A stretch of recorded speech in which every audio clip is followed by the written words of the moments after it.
Hi, welcome into another episode of The Blueprint. It is Victory Sunday. DG hustling home. You traveled back. I got in late last night. I got to my house about 1 a.m. DG, you got in real early this morning because I know we were both About excited to 5 minutes finally ago. dive back in after the bye week. Yep, about 5 minutes ago. 5 minutes ago. But what time did your flight leave? You were coming from Nebraska, right? 6 a.m., 3 a.m. pickup. It's awful. Folks, that is dedication. I know we say it all the time, but if that doesn't earn a like and a subscribe, what does? So hit that like button, hit that subscribe button. We appreciate you. It's Victory Sunday, as promised. Devin, coming off the bye week, I was really impressed with Wisconsin's opening drive, probably their best drive of the entire season. After that, there was effectively nothing, and it felt like Michigan was in control of the game the entire way. It didn't feel like it. They were. But what were your takeaways? Because I see some opinions going on Twitter. Maybe people wanted the offense to be more aggressive, nitpicking. I just want to kind of give you the open floor. What were your takeaways of the game? Yeah, I got some pretty clear things that I saw, things that I like, things I didn't like, things I want to see more of, right? And so the first thing is I spoke about pure progression and how that'll allow Bryce to continue to develop, and that was a clear emphasis. I really like, and I'll show some plays later, but I really like that they had a clear emphasis. Anytime they were really in drop back pass, it wasn't read what coverage it is. It was pure progression, and as we spoke about, you get to the right guy, and your eyes will take you there every single time, especially if you have time. So I love that more pure progression to continue to allow Bryce to get comfortable in the pass game, especially drop back pass game. My second one, Donaven. He is the dude. He's the dude. He's the dude. I don't know what else I can say. Donaven the dude. He is that guy. He's the number one. We need to make sure we're manufacturing opportunities for him to touch the football in any way possible. That catch up the sideline where it was not a catch and then they made it a catch. Yeah. It wasn't a very good throw. And when I tell you, he jumps back, reaches almost out of bounds and brings it back in, somehow gets a toe down. Unbelievable play. He's the dude. Make sure you find a way to get him the football. Number three, and these are in this order. Number three, Marsh. Yeah. More Marsh. And it's like 3A and 3B. So 3A is more Marsh, right? And 3B is we have to be done with the Samaj experiment.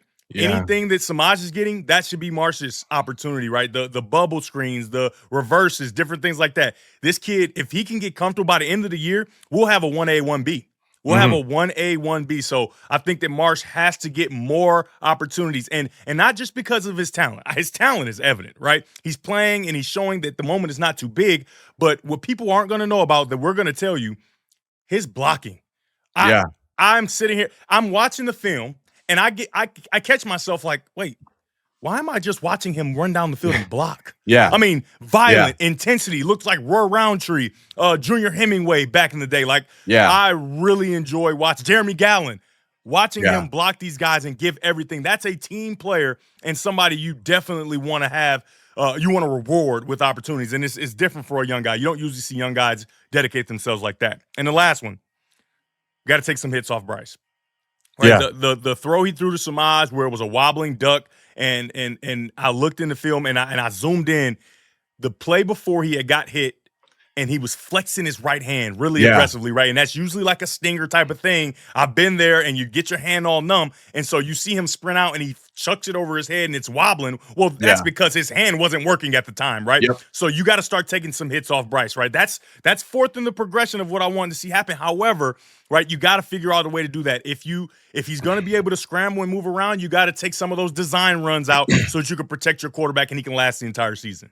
Listen, I great points. I'll back you on some of these. I mean, Donaven McCulley is, what a stark contrast of last year, the passing game, to this year. Not just the quarterback, but the wide receivers.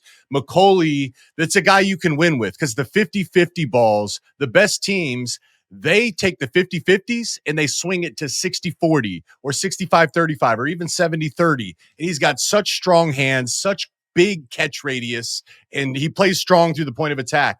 Excellent to see. Andrew Marsh, drops still remain to be an issue, but not for Andrew Marsh. 4 targets, 4 receptions. So talk about making the most of your opportunity. I think collectively, those guys, I'd add in Marlon Klein and Hogan Hansen when he gets healthy. At this point, that's who Michigan is, Dev. It's you have your trusted guys, and then there's a significant drop off. Samaj, I don't know what right now the drops non-trustworthy. I think there's still value for him, maybe in the jet sweep game. He does some nice things with the ball in his hands, but we got to catch the ball. Give it to Marsh. Anything you're going to give to Samaj, give it to Marsh. He has the same skill set. Do you trust Samaj to block? I don't.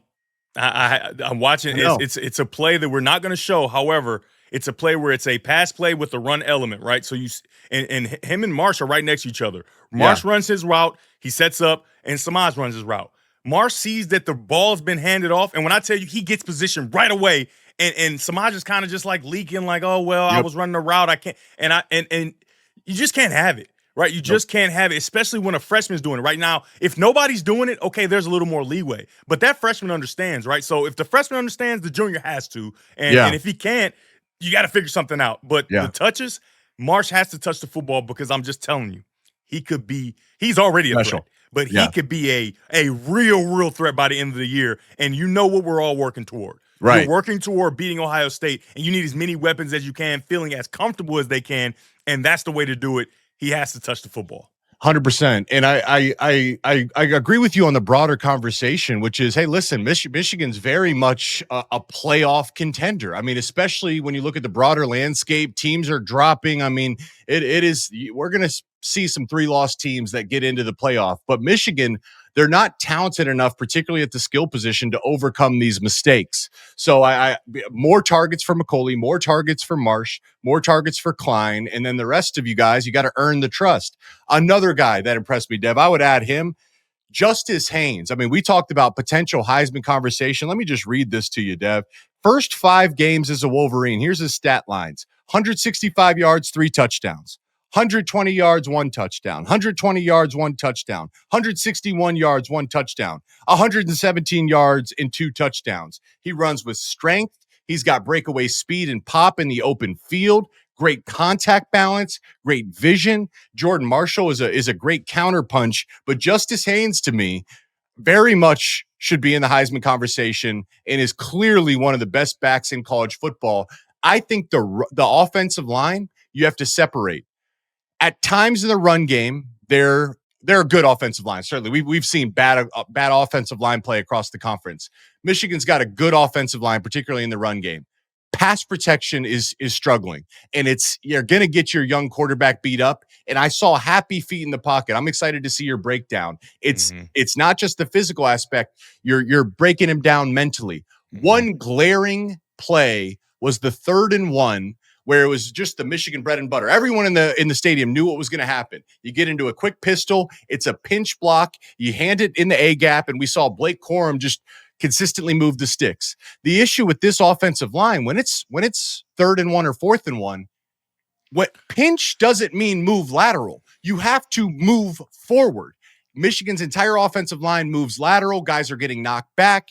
Haynes gets stuffed at the line of scrimmage, and Michigan is forced to punt. The offensive line has to help out the run game in your quarterback, Bryce Underwood.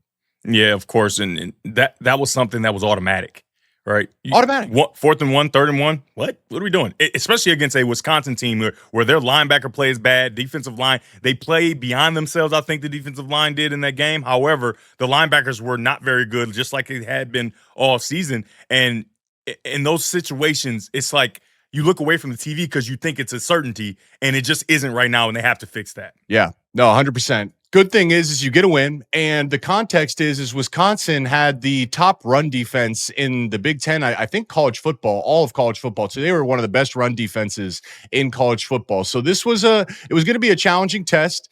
Michigan did much better running the football than in Alabama even. So there's that added context. But there's still some things to clean up. On the defensive side of the football, Dev, I want to start with the drive chart here. Wisconsin comes out and has their best drive of the season. Touchdown. Punt. Here's the next 7 drives. Punt, punt, punt, punt, punt, punt, punt. 7 straight punts. Interception by Rod Moore. Great to see him back. Punt again. field goal. So the Michigan defense didn't surrender an inch after that first drive. But I know you love Rod Moore. So great to see him back making plays. Nearly had a pick six on a tight end screen. He nearly sniffed that out. But and great to see him back. The veteran nature of him. Watching that play, it just shows how much he means to this defense because it was a really good design. We ran that play plenty in our day, that throwback tight end screen, and it usually Ohio works, State. especially with an aggressive defense like Michigan, right? Very aggressive. However, you have a veteran on the backside, and he knows, hey, they're going to take care of that. I need to stay home and make sure I do my job just in case they try to come with trickery. And he was right there, and oh my goodness, he almost had that pick six. Yeah. But just his ability to, not even physically, that's his mind, right? That has nothing to do with his physical ability. That's his mind playing the game, and that's what you get with an older guy. And I could not be happier, and I won't stop saying it. My favorite player on the team. I'm just so excited to see him get his opportunity again. I love that he even went back to 19, right? Get back to your roots and be the player that you were already gonna be. I'm so happy and proud for him. It was great to see him, and there's an emotional aspect that benefits Michigan. You know, when you think about their 3-year run, the back-to-back Big Ten champs, the playoff push, the national title, culture and leadership were maybe the most important piece of those teams. And a guy like Rod Moore, I mean, that is the foundation of your culture and your leadership. Great to see. Also great to see. I know you've talked about putting Barham on the edge. The subtle changes of moving him to the edge alongside Derek Moore and then having Sullivan and Ernest Hausman and Jimmy Rolder in the middle. The front seven is as good as you'll find in college football. Those guys were just outstanding. I'm Dev, the only one that can rival it is Ohio State. The only one. I would agree. Honestly, I haven't seen everybody, right? Because I've seen all the Big 12 teams. I've seen all the Big 10 teams. I haven't seen many of the SEC teams. I've seen some of them. I don't think that there's another team that can rival it, excluding Ohio State. That's it. It's Michigan, Ohio State in that front seven, and it's so fun to watch. And I'm just telling you, that game can't come fast enough. That game can't come fast enough. I agree. Yeah. Got some things we got to teach you to make sure we're getting ready for that game, though. Yeah. Yeah. No, I would agree with you. That is 1A and 1B. Michigan fans, we're going to ride with our guys. Ohio State fans are going to ride with theirs. 1A. We got 1A, right? Yep. Yes. 1A. Yeah. Okay. I want to get to your photos here in a second, but we're going to do something different. We're going to do a lot of photos to break down what Devin and I saw. I want to get to 2 run plays, the good and the bad. All right, Dev, this was the first explosive run of the game, and there's a few things to note here. We're sending our wide receiver in a little jet sweep motion, and why this is important is through film study, they knew Wisconsin is going to do something that we call a rock back. So as we send this receiver in motion, I got the arrows for you. That backside linebacker, he rocks back and goes all the way outside of the box. You no longer have to block him. That safety who is standing right where Haynes is going to be running, he rocks back to the middle of the field. This is going to be valuable in a second. So here's the motion. Let's go to the next play and show you. This is just the blocking scheme. It's man. You have 5 linemen for 4 down linemen and a linebacker. Add in Max Bredesen, and you actually have plus numbers because of the rock back. When I would play tight end, you'd normally have to come around, we call it Y wrap, and you'd go block number 4. But because he leaves the box, let's show you what happens here in the next play. Here comes Max Bredesen. This is like a wham block. You see the hole being formed. Great angle by Crippen, your center, to the stacked backer. And really, your left guard is losing here. But in comes Max Bredesen. Let's go to the next play. Parting of the Red Sea. Haynes, you're not going to catch him, but there's the key there, Dev. You see that safety? He was standing right in this lane. Now he's in the middle of the field, and his momentum is taking him away from where Haynes is carrying the football. I loved it. You got anything to add there, Dev? No, yeah, I mean, it's impressive, but the vision of Haynes as well, right? Being able to rock this all the way back to this gap, because it can be a number of different gaps, right? At first, it looked like it's going to form front side. Then you see it's coming backside. And I've been really, really impressed with him. And remember the Oklahoma game, there wasn't a lot of good that came out of that, excluding the defense. Yep. But offensively, one word to describe him, dog, right? Yeah. He showed up and everybody else didn't show up with him. However, he was steady. steady. I'm talking about power, strength, speed. You outlined it, and this is just another example of him showing off all the skills that he has. He's one of the best gets in the transfer portal of this transfer portal age for Michigan, in my opinion. I completely agree. I mean, seriously, he's maybe. I mean, certainly one of the most. Stewart was another good one. The defensive the rusher at the end. Okay, yeah, from Coastal Carolina. Yep. They found him out of nowhere, but this guy, this offense doesn't go if he's not going. And Marshall was a really good player, but if 22 is not getting that football early and often, this offense doesn't go. Absolutely. So that's a great, well-blocked scheme. Max Bredesen continues to be impressive. That's the good. I want to show you the bad. And this is day one stuff, okay? This is something Michigan likes to do. This is tackle over. So Marlon Klein is playing the right tackle. You move your right tackle over to left tight end, and what Michigan's going to do is they're going to run away from the extra offensive lineman. And I drew these little squiggles because Marlon has to see this. There's a corner right off the screen to the left that you can't see, but these guys are getting itchy and twitchy. Let's go to the next picture. You can see it. You see him, right? The ball is being snapped right now, and his entire body motion is coming downhill. Marlon has to see this. If that's the case as a tight end, you have to step with your, what's that, Dev? You collect it, right? You collect it and you step with your inside foot. Right? If he had not moved, you can step with your outside foot. But as soon as he starts coming in, you exactly right. You have to collect it. And you have to step with your inside foot. Marlon doesn't. Still on the ground. Yes, foot is still on the ground. In this play, because of the pressure, you have to do it now. Why? It becomes even more important because Michigan's pulling their backside guard and they're pulling Bredesen up through. What we were always taught in gap scheme, when you have pullers, the number one thing you cannot do is allow penetration. If you allow penetration, your guards get knocked off the track and the pullers are dead. So let's go to the next picture. We'll showcase that. Now your guard has to come all the way back around for the linebacker. Bredesen doesn't know who to block. McCulley, you've done some great stuff, but you have to secure the edges as a corner blitz. So you're running right into a pressure. Explosives happen if you block the pressure properly. But Marlon Klein, a captain, got to make this block. McCulley, you've been outstanding. You got to make this block. Why? Go to the next picture. Your great running back is being stuffed by white jerseys before he even has a chance to get to the line of scrimmage. I believe this was 2nd and 1, and somehow Haynes fought to get it back to 4th and 1. But these are the little things that I'm talking about, and that we're good on the pictures there.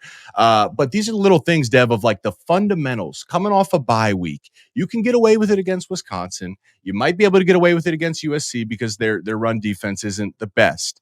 But when we talk about Ohio State, can't do that. Your footwork has to be perfect. That's why we're here. Yeah. So, I mean, all in all, a good day. At times, a great day. A lot of good things to build off. Most importantly, the team got the win. We're going to step aside for our first break here, and Dev's going to bring us into his mind, the quarterback eyes. We're going to look at some more photos of what DG saw from Bryce Underwood. And again, guys, that's why you're here. Hit that like button, that subscribe button, and follow us on all social media platforms at The Blueprint UM. We'll see you guys after a short break. All right, welcome back to The Blueprint. I'm going to get ahead of the gun here and just say you're going to want to like, you're going to want to subscribe. We got some great breakdowns by our quarterback, Devin Gardner. DG, just want to give you the floor, man. I don't even need to tee you up. What did you see from Bryce against Wisconsin? So, like I talked about in the last segment, pure progression was a point of emphasis, and I'm very happy that it was. We talked about that being something that could really help in the development of Bryce Underwood, and they leaned into that. Now, there are times where he did a really nice job, and then there are times where he didn't, right? So I'm just going to show two plays. One play where it's done perfectly, and it's exactly what you want, and then the other one is going to be a mistake by a veteran player. However, if you get it to him a little quicker, it might be a different result, right? So let's take a look at the first picture. This is pure progression, right? You go from 1 to 2 to 3, and Bryce Underwood, he even gets to 4 on this one, which is super impressive because even the veteran guys in pure progression, they don't usually get to 4. And then the guys that can run, you're 4. Your legs are usually 4, right? So it's really impressive to see him get all the way through his reads, right? The next picture. All right, so this is how it goes. You go outside with your eyes, you're 1 and 2. You can see them both at the same time, right? So there's not a bunch of movement that you have to do with your head, and then you're going to go to 3, right? Once you get to 3, you assess, is it open? Is it not? It's not. Okay, now you get to 4, which is the running back, Haynes. He does a nice job, or I'm sorry, that's Marshall. Does a nice job of realizing he doesn't have a protection responsibility. Bryce can get it to him. He can catch and run, right? Very quick, get through it, be done with the play. And that's an outstanding job of not only Chip Lindsey understanding what is going to help Bryce Underwood, but also Bryce Underwood being able to execute. That's really impressive, Dev. I mean, to get through, you're talking about, 5 really, right? You said 5 because you had 4 receivers. It was 3 by 1, and then one is eliminated by coverage, but you kind of see all those in the same line at the same time with your eyes, right? So you kind of, it's really 3 guys, but it's really 1A, 1B, or 2, 1, 2, just to try to see which guys are going to come open, and then you can move across the board to your next reads. You're saying 3 up top is eliminated by the look pre-snap, right? So he's looking with pure progression, he won't know the 3 is eliminated because you don't want him thinking and trying to do the coverage thing, right? We've seen that that's not something he's strong at right now, right? So if you're going to start left, you start left. There is no right. It's left, and then gradually each receiver you get across the board, and that's why it's so simple, right? That's why it works so well for young quarterbacks, because your eyes will take you to the correct throw. You don't have to determine what the coverage is. Now, when you start to get advanced and you start to see the coverage, now you can get in pure progression and eliminate guys based off the coverage, so you won't have to go through some of those reads, and you can get through even quicker. A guy that does this very well, he did at Washington, was Michael Penix. I mean, seeing him get through, it felt like 6 or 7 reads, right, so quickly. It's because he could eliminate reads, and that's a veteran player, right? And you expect that Bryce at some point will get to that. But for right now, he starts left, you start left, and you work across. Great. Okay. Awesome. Now, this next play, I really like this because of Chip Lindsey understanding it. Although these wide receivers and even the running back, they go from different places, right? This is basically the same play. It's the same play. It's the exact same play for the quarterback's eyes, right? He's going outside to inside, all the way across the board, right? And this is the shallow cross that Bredesen dropped, right? Yes. So let's keep in mind, Bredesen's a fullback. Yep. We're not asking him really to catch passes. He's been banging his head on people all day. He needs it to be easy for him, and I'm sure he can catch, but I'm kind of being facetious here. However, he is a fullback. Right? Fullbacks just aren't the best catchers in the world to begin with. However, you make it a little more difficult when it becomes a combat catch. And what is a combat catch? When you're catching the ball and somebody's contacting you at the same time. That's difficult even for the best receivers, let alone a fullback, right? So this is the same play, but a very different result.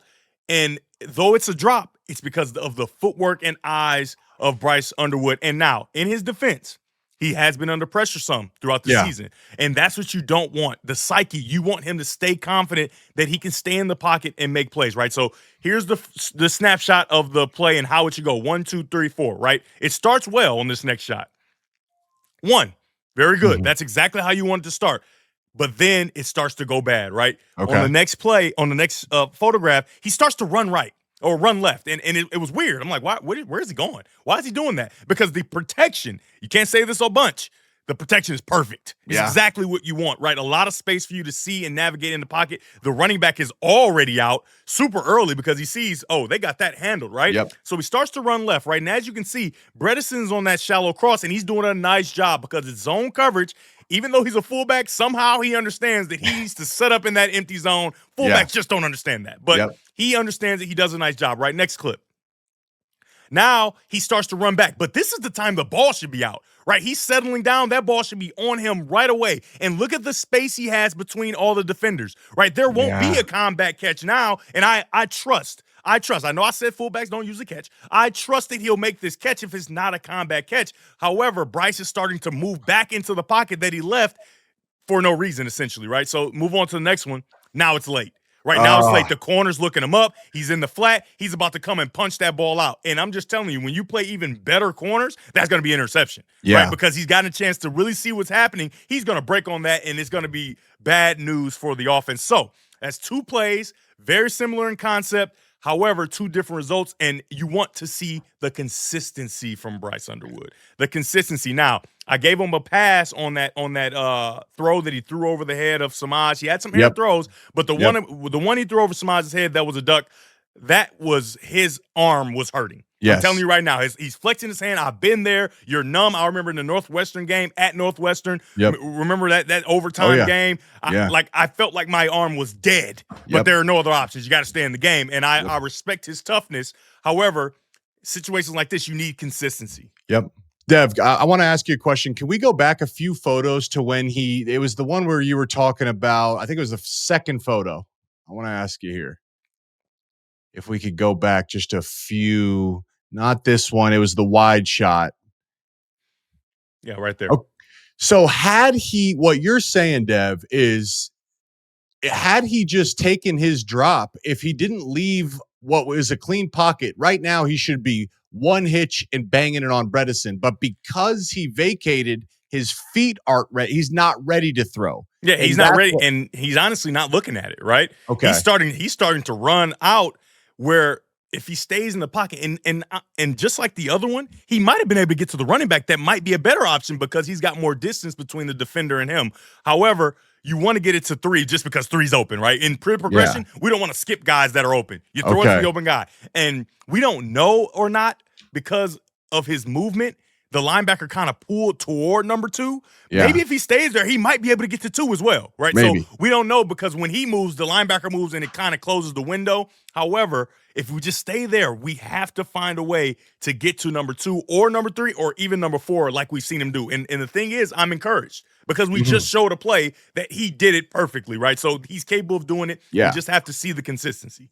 Okay. Yeah, so it just comes back to fundamentals. And, okay, I got some photos that are going to complement this too. So really, we got one more, though. One more. Oh, you got one more? Go ahead. Yeah, one more. But really what you're saying, though, Dev, is it's not just on Bryce. He's capable. We've seen him do it. But this, to me, is him not trusting the O-line. So this is also the bigger picture of a 60-minute game. Of course. You've got to be able to – and as hard as it is, and you know me, I was in a position with some bad offensive line play. Took some shots. You got to try to trust it as much as you can, right? Next clip. Now, it's 1st and 10. I can't even express how much I love this from Bryce Underwood, right? And some people say, why is he getting out so fast and whatever? I don't want to hear that. It's 1st and 10, and they aren't respecting the fact that you are a dynamic runner. Yeah. You hit the top of your drop. First of all, you want to do what we call get into the fight, right? And a lot of people that have watched a lot of things I've done, they understand. It's that climb, that hitch into the pocket, right? Get into the pocket, get into that fight. And when you get into the fight, good things happen. Next clip.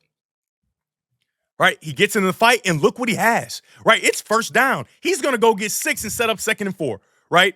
And I just love that he has that in his mind ever since that Oklahoma game that, hey, we don't always have to read all down the field and wait for things to come open. If you get an opportunity, stick that back foot in the ground, you start to feel that pocket collapsing, get into the fight, and then if you see a lane, you go get it. Look at all that green grass. You can get down without being hit. Outstanding play by him. I'm not going to say it's his best play of the game, but it's very high up there for me.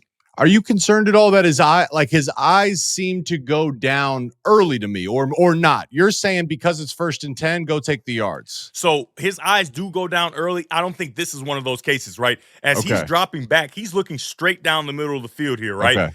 And he sees a vacate, like the parting of the Red Sea. Yeah. And that's a go. Now, for some quarterbacks, that's not a go. Not a go. That is you continue to read because you're not going to get much, right? For him, you part the Red Sea just like we saw against Nebraska, you go get it, period. You see what I put? Go get those yards on 1st down, and you can set up those 2nd and short situations where you got a great running back, and you also can get in that play-action game, which you have shown that you are really capable of doing.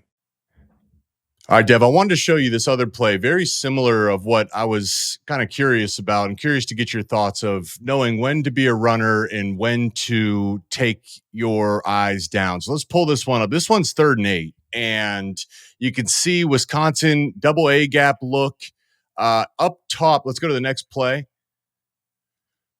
The protection gets leaky here. But you got Justice Haynes to kind of help. They're running a little TE game. Here's what you're talking about with Bryce looking play side, but watch what happens here on the next clip. Already he's declared himself as a runner. You got that lane, that same lane you're talking about, Dev, but look up top there. This is we call it a corner stop. a corner stop. That's McCulley running like a circus route, and then he's stopping, and it's great versus zone coverage. So I wanted to ask you, because go to this next play. I just wanted to, the next picture. Right now, Bryce has already declared himself as a runner. But Dev, you could rip this on Donaven McCulley right now. What are you thinking when you see these photos? Yeah, certainly. And this is not pure progression, right? And it's tough to go complete pure progression when you're in the third and long situations, which is you want to stay out of those, first of all. And then, but this is a little different because you can see there's no parting of the Red Sea, right? Everybody's still right in front of you. There's no space to really get. You want to get in the fight, but there's no space for you to go. He didn't get the first down here. He didn't get it. Once you get into the fight here, which is what you want to do, there is no lane, right? There's just guys in front of you, and you should remain a quarterback, right? And so this is the development you still want to see, right? He still hasn't figured out which side am I going to pick based off of what coverage they're playing, right? His pre-snap has been okay, but the post-snap just hasn't been as good just yet, and you expect that from a young quarterback, right? A freshman quarterback. So, of course, you want to rip this. Of course, you want to rip this in the zone, and this is a nice job of McCulley running the corner stop, because a lot of people get this all wrong. They come out of it all weird, but he comes out extremely what we call friendly, right? Both his numbers to the quarterback, he can see it, but you can kind of excuse Bryce in this situation because the protection did get leaky. And we don't want him sitting there holding the ball, taking hits in the pocket. And so I wouldn't even ding him for this. Like, if I'm grading, I wouldn't give him a minus. I give him a straight, right? Hey, not a plus, not a minus. I would love to see you to take the next step the next time you're in this situation, right? You see you got good protection. Make sure you stand in there, trust that your veteran running back is going to get to that and help the leakage, and you can bang this right now. You got a first down. So he absolutely should, but I wouldn't minus him on this because of what he has dealt with to this point in the season, and it's starting to shore up. But it takes some time to get that trust back. That's great context. Yeah, I mean, you see what I'm saying there of a very similar of what you were showing to this play. And the good thing is you can correct these off a win. But again, what we're trying to, emphasize to you guys that are tuning in, listening, and watching at home is these are the plays you got to be perfect against Ohio State or damn near. So great context. All right, I want to show you another play. We got two more plays to pull up here.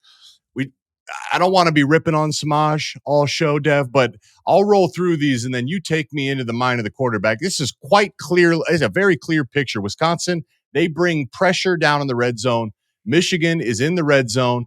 Clearly, Wisconsin has their 4 down linemen coming and 2 linebackers. So Samaj, you have 5 linemen and a running back, but you have to have just a sense of urgency. And you've played receiver and quarterback. So you got to know. Let's watch let me just work through these pictures. Here comes the blitz. Next picture. Dancing. Why are you dancing? There's no press. Let's go to the next picture. Still dancing. It's a race against time. These guys are coming downhill. They picked up the blitz, but take a break. Take a break right here. Stay at this picture. Look at everyone else. Look at McCulley at the top. Look down at the. We are in sprinters and down at the bottom. I love that he wears this yellow because you can locate him right away. Yeah, that's the freshman sprinting, understanding the situation and the severity of what you're dealing with. This is a football game against a high level. Now, what you think about Wisconsin? Whatever. They've got scholarship players. They've got guys they're paying. Yeah, right? They are a Big Ten football team, right? So you're in this situation. It seems like everybody else understands the severity, and like you're saying, not to, like you said, bang on Samaj, but it seems like he doesn't understand. Now, one possibility could be where you think that you're kind of reading because you have an option route, right? Okay. So you're kind of going there. However, the circumstances suggest that you do something different, right? Get there now and allow your quarterback to get you the football. Yep. So exactly. Let's go to the next picture just to hammer this home. It's too late. It's too late. And look at the sticks. Like if there's urgency, this is banged on him. And if he catches it, it's a first down. I mean, Dev, I don't know. Do you have anything to add? Because you've played both receiver and quarterback in this situation. Well, yeah, if they're not blocking and my receivers don't understand they need to get open, that's a problem. We got to have a conversation, right? And as a wide receiver, the quarterback would never allow a wide receiver to go open when he's getting a lot of pressure, right? So as a wide receiver, Denard knew, and because I played quarterback as well, I knew where to be, right? I know where he's going to need me to be when there's pressure, and so we work really well that way.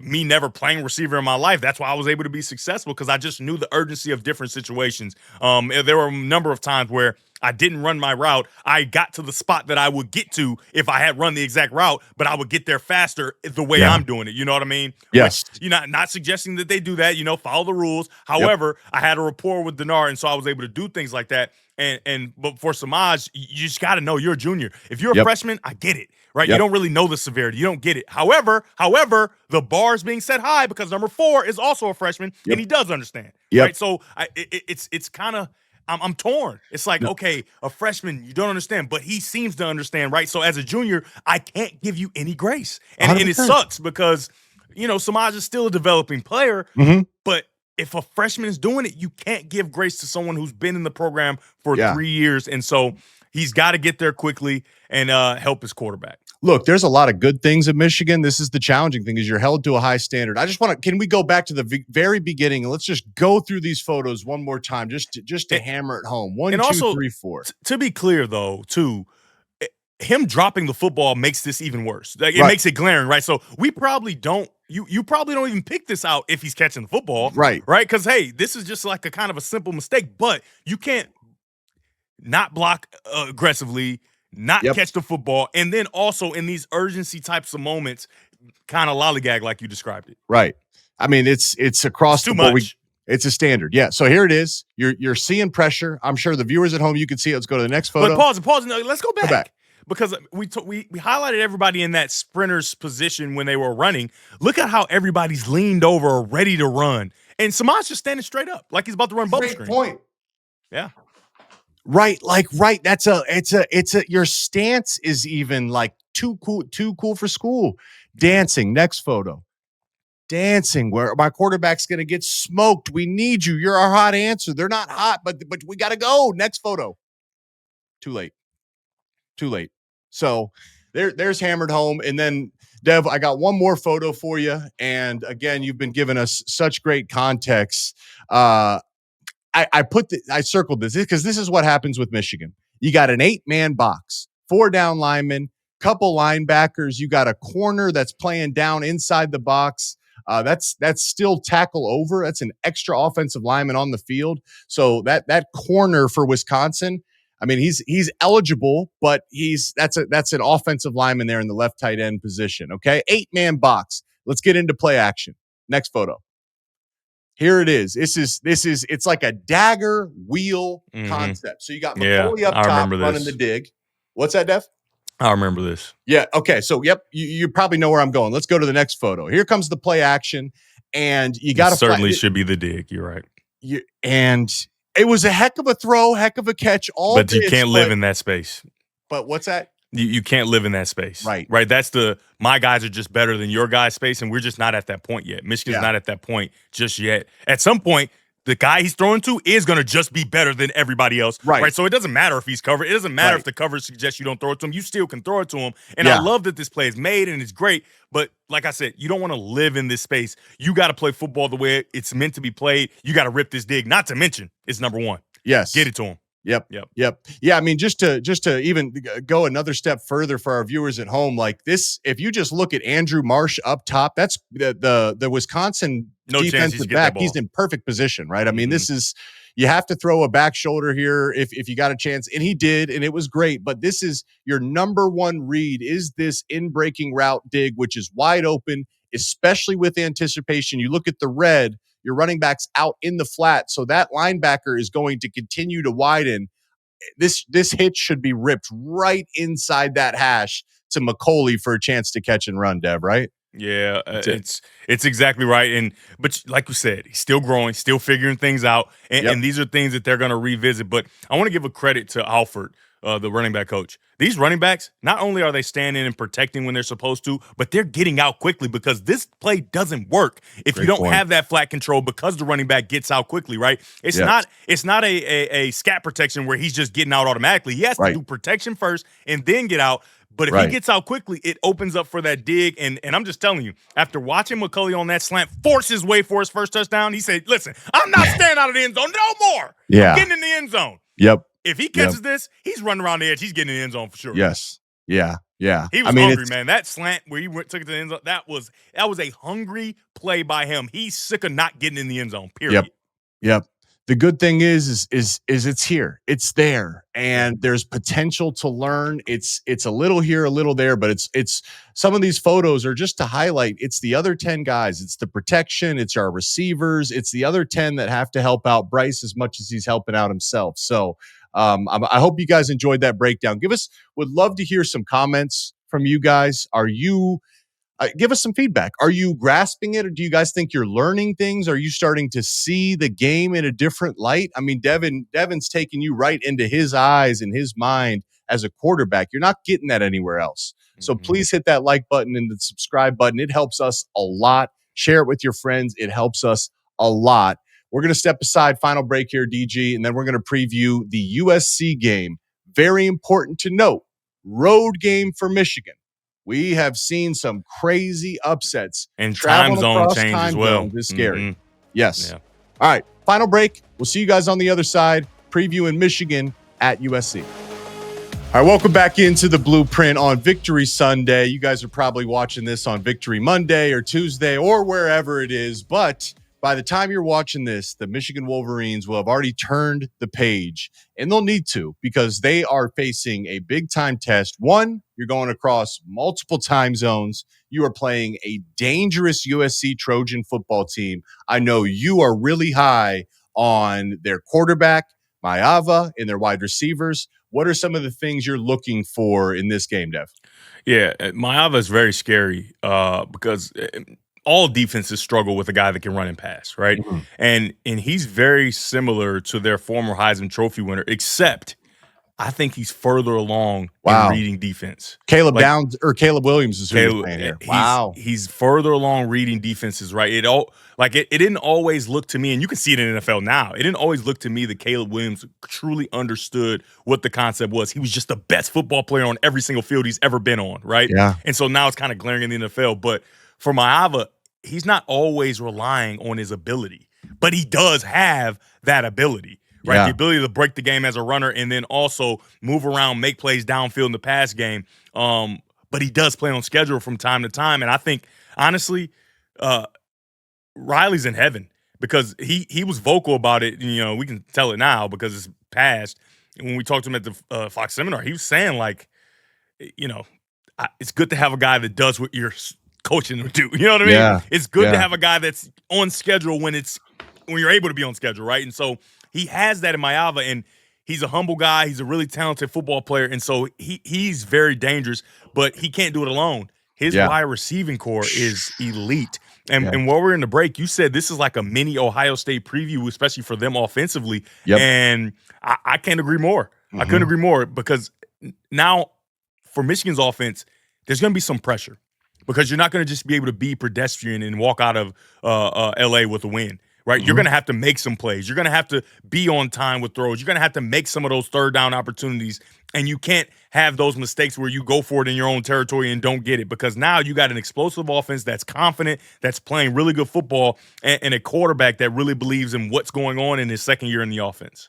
Man, it's he reminds me, tell me if you see this a little bit. You know, Lincoln Riley is almost like a Shanahan with the 49ers. We saw what Mac Jones did. I mean, it's like plug and place. If you're a quarterback, I mean, what better team to be a quarterback for than the 49ers under Shanahan? But I get the same sense that it's very similar with Lincoln Riley, which is as long as you're playing quarterback, like you're going to have a chance to be the Heisman. Do you feel that like it's how much of it is the system here on top of all the talent, Dev? Yeah, I mean, and you saw even with Riley Moss, the offense was good, right? Mm-hmm. It wasn't truly unlocked though, right? But when you get a guy that has talent too, now you that's what Shanahan thought what he would get with Trey Lance, right? Yep. Okay, we'll be good with anybody. If Jake Buttrose out here, he can play quarterback well. Right? I can get him to play well. But if you got great talent as a quarterback as well, not everything is unlocked. And I think that's what you have with Mayava and Lincoln Riley. When you have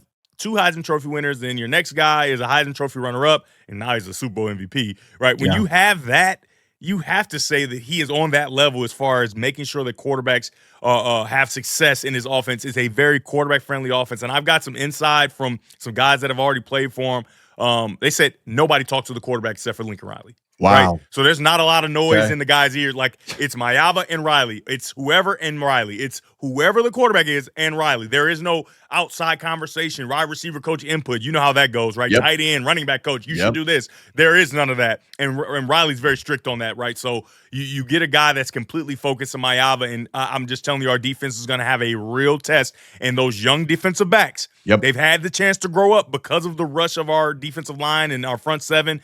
And at some points, they may be blocked on Saturday, and you got to figure it out and make sure you cover down the field, and you're going to have a tall task with those wide receivers. Big time. And, there's been conversation. Some people try to make the case that Mekhi Lemon, USC's leading receiver, is the best receiver in the Big Ten above Jeremiah Smith. I mean, I'm not quite there yet, but it tells you how talented this guy is. They got a great tight end in Lake McCree, Lane. They got a FCS transfer in Wayman Jordan in the backfield. They have playmakers across the board. It was good to see Zeke Berry back healthy. We talked about Rod Moore back healthy. It's one of those games it takes all 11. I'll talk about the flip side where the Trojans defense under Danton Lynn looks like they took a stride. They had a battle against Illinois. Illinois was able to win.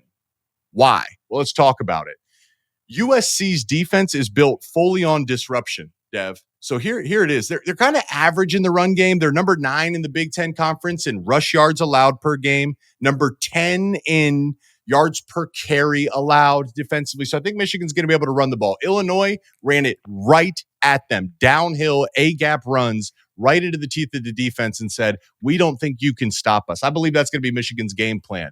But here's the key. USC, when I talk about disruption, Dev, they're number 2 in the Big Ten in TFLs per game. They're such a weird 2 combination in sacks per game, right? Because they knock you backwards.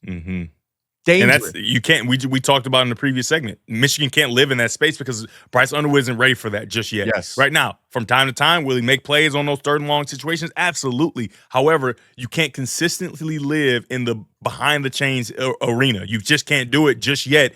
In the future, I'm just telling you, at some point, Bryce will be able to play from behind the chains. You still don't want to do it, but he'll be able to do it on a consistent basis. And right now, he's just not there yet. So you got to make sure you stay ahead of the chains. First down production for Michigan's offense is going to be of the highest priority. 4 yards or more every first down. You want to do it as much as possible. You have to have great first down production if you're going to make sure you stay on schedule and keep Bryce comfortable and have that playbook completely wide open. Yep. And it's both. It's staying on schedule and it's avoiding letting USC do what they do, which is forcing negative plays. Illinois, when Illinois played USC, and remember the week prior, Illinois' offensive line was getting smoked by Indiana, sacks and TFLs. Well, Illinois, I'll take Michigan's offensive line over Illinois any day of the week. Against USC, they allowed 1 sack and they allowed 2 TFLs. Both of those were season lows for the Trojans. And the big reason was they ran straight at them. So there was no opportunity to go backwards. That has to be the game plan for Michigan. And the last thing here, Dev,